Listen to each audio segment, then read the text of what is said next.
আগামী 2027 সালের মেগা বিপিএলকে সামনে রেখে প্রতিদিন পাল্টাতে শুরু করেছে সমীকরণ, জন্ম নিচ্ছে নতুন নতুন বিতর্ক। কোটি কোটি ক্রিকেটপ্রেমীর হৃদয়ে এখন শুধুই ধোঁয়াশা। পরবর্তী বিপিএলে আসলে কি হতে যাচ্ছে? ক্রিকেট বিশ্লেষকদের মতে এবারের আয়োজন, গ্ল্যামার আর প্রতিদ্বন্দ্বিতা আগের সব আসরকে ছাড়িয়ে যাবে। আর এই মহা আয়োজনের চূড়ান্ত 6 দল নিয়ে অবশেষে বিসিবি এক বিরাট সিদ্ধান্তে পৌঁছেছে। কিন্তু সত্যি কথা হলো, বিপিএলের ইতিহাসে যে দলগুলো টুর্নামেন্টের প্রাণ, তাদের ছাড়া কি আদৌ বিপিএল আয়োজন সম্ভব? আমরা আজ এমন 6টি দলের কথা বলবো যারা বিপিএলে অপরিহার্য এবং তাদের অংশগ্রহণ ছাড়া টুর্নামেন্ট করা কার্যত অসম্ভব। এই 6 পরাশক্তি ছাড়া বিপিএল কল্পনাই করা যায় না। তাহলে 8 দলের মহা উন্মাদনায় কুমিল্লা ও নোয়াখালীর ভাগ্য কোথায় গিয়ে ঠেকবে? চলুন বিস্তারিত বিশ্লেষণে জেনে নেওয়া যাক ভেতরের সব খবর। বিপিএলের ফ্র্যাঞ্চাইজি নীতিমালায় বিসিবি এবার যতই কড়াকড়ি আরোপ করুক না কেন, 4টি দল আগে থেকেই তাদের অংশগ্রহণ শতভাগ নিশ্চিত করে রেখেছে। আর এই 4 পরাশক্তি হল Rangpur Riders, Dhaka Capitals, Rajshahi Warriors এবং ফরচুন বরিশাল। এখন প্রশ্ন হচ্ছে, কেন এই 4 দল সবার আগে নিশ্চিত হলো? এর কারণটা খুবই সহজ ও স্পষ্ট। বিগত আসরগুলোতে ফ্র্যাঞ্চাইজিগুলোর বকেয়া পারিশ্রমিক নিয়ে অনেক বিতর্ক ছিল, কিন্তু এই 4 দল কখনোই সেই বিতর্কে জড়ায়নি। প্রতিটি আসরে তারা তাদের খেলোয়াড় এবং সাপোর্ট স্টাফদের সকল বকেয়া ও পারিশ্রমিক একদম নির্ধারিত সময়ে পরিশোধ করে পেশাদারিত্বের এক অনন্য দৃষ্টান্ত স্থাপন করেছে। বিসিবির কঠিন লাইসেন্সিং শর্তাবলী এবং কোটি কোটি টাকার ব্যাংক গ্যারেন্টিও এই 4 পরাশক্তির কাছে কোনো বাধা হয়ে দাঁড়ায়নি।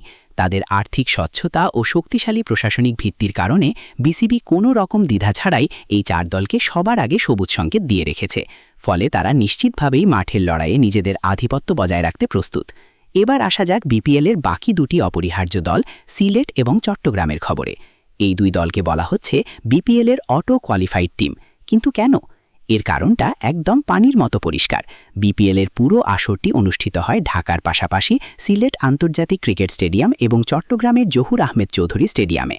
বিসিবি ভালো করেই জানে, টুর্নামেন্টের একের পর এক ম্যাচ যখন আঞ্চলিক ভেন্যুতে গড়াবে, তখন সেখানে যদি স্বাগতিক সিলেট বা চট্টগ্রামেরই কোনো দল না থাকে, তবে সেটা তো হবে চরম হাস্যকর ও অকল্পনীয় ব্যাপার। ভেন্যু ও আঞ্চলিক জনপ্রিয়তার দিক বিবেচনা করেই সিলেট ও চট্টগ্রামের থাকাটা একদম বাধ্যবাধকতা। এই 2 ঐতিহ্যবাহী দল ছাড়া বিপিএলের উন্মাদনা পুরোপুরি অসম্পূর্ণ থেকে যায়।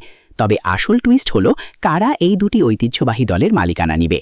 বিসিবির কঠিন লাইসেন্সিং শর্ত পূরণ করে কোন বড় কর্পোরেট গ্রুপ চট্টগ্রাম ও সিলেটের দায়িত্ব নিতে যাচ্ছে, তা জানার জন্য আমাদের অপেক্ষা করতে হবে আর কিছুদিন।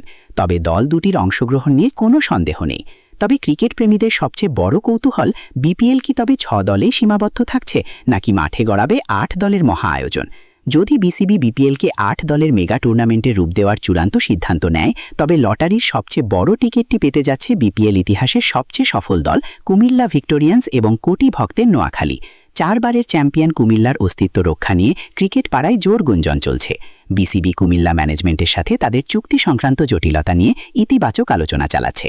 অন্যদিকে নোয়াখালীর মতো বিশাল ক্রিকেট প্রেমী অঞ্চলের জন্য বড় কোনো কর্পোরেট হাউস এগিয়ে এলে তাদেরও বিপিএলে ফেরার বিশাল চান্স রয়েছে। এমনকি বিদেশি মালিকানার গুঞ্জনও শোনা যাচ্ছে। 8 দলের বিপিএল বাস্তবায়ন হলে এই 2 দলকেও আমরা আবারও গর্জে উঠতে দেখতে পারি। তাহলে মূল সমীকরণটা দাঁড়াচ্ছে একদম পরিষ্কার। রংপুর, ঢাকা, রাজশাহী, বরিশাল, সিলেট এবং চট্টগ্রাম, এই 6টি পরাশক্তিকে নিয়েই রচিত হচ্ছে বিপিএলের মূল ক্যানভাস। তাদের ছাড়া বিপিএল কল্পনাই করা সম্ভব নয়। আর যদি 8 দলের মহা আয়োজন সফল হয়, তবে কুমিল্লা ও নোয়াখালীও এই মহাযুদ্ধে যুক্ত হতে পারে। ইতিহাসের সবচেয়ে জমকালো ও মেগা এই 8 দলের বিপিএল নিয়ে আপনি কতটা রোমাঞ্চিত? আপনার প্রিয় দল কোনটা? এবং আপনার কি মনে হয় কুমিল্লা ও নোয়াখালীকে নিয়ে 8 দলেরই বিপিএল হওয়া উচিত? কমেন্ট বক্সে অবশ্যই গর্জে উঠুন আপনার মতামত নিয়ে। আর বিপিএলের সব এক্সক্লুসিভ ব্রেকিং খবর, দলগুলোর চূড়ান্ত স্কোয়াড এবং বিদেশি মালিকানার সব লেটেস্ট আপডেট সবার আগে পেতে চ্যানেলটি এখনই সাবস্ক্রাইব করুন এবং বেল আইকনটি বাজিয়ে রাখুন। দেখা হবে পরবর্তী ভিডিওতে। ধন্যবাদ।